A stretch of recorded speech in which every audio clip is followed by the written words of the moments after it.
The teen girl claims that 3 varsity football players sexually assaulted her in a parking lot on campus during school hours. All the disturbing details are laid out in this huge lawsuit against Culver City Unified District. It says the rapes were recorded and shared with other students and that they were so devastating to the girl that she attempted suicide. If you're in a rush and can't find parking, the Monkey Parking app reserves you a spot, but you've got to pay for it. This is one of roughly 1,000 billboards across Los Angeles without permits that could soon become legal thanks to the state. These new solar-powered trash cans have a sensor that signals the business improvement district when they're almost full.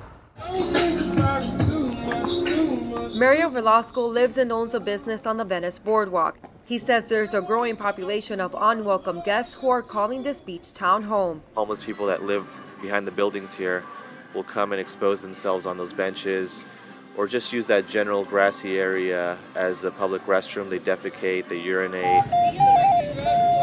Velasco says homeless people are part of the Venice Beach landscape, but recently he says they've become a huge problem. They just come by and grab stuff off the mannequins and steal it. I had a guy sit on those benches there and harass us for a couple hours, screaming profanities. Then he started approaching me, and I told him I was going to call the police. He said he was going to burn my shop down. In recent months, Councilman Mike Bonin says there's been a rash of crimes, and the suspects are mostly transients from out of town who blend in with a genuinely needy homeless population.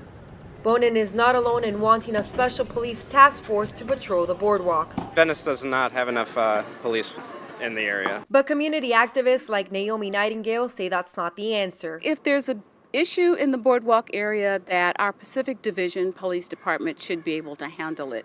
Where I have an issue is bringing in outside or special task forces. They're not really familiar with the area. She fears a special police task force could lead to other problems like the alleged police beating of 20-year-old Ronald Weekly Jr. Police say he was skateboarding on the wrong side of the street when he began to resist arrest. He was beat up pretty badly, and as a result of that, the community was outraged. The Venice Stakeholders Association says the beach town hosts more than 16 million tourists a year, and with an increasing number of crimes, something needs to be done soon. It's just bad for business, it's bad for the city.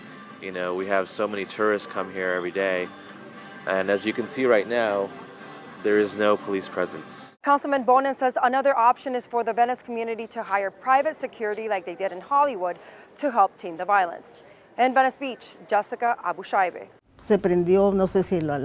Amid so much destruction, 82-year-old Margarita Rodriguez is trying to find hope.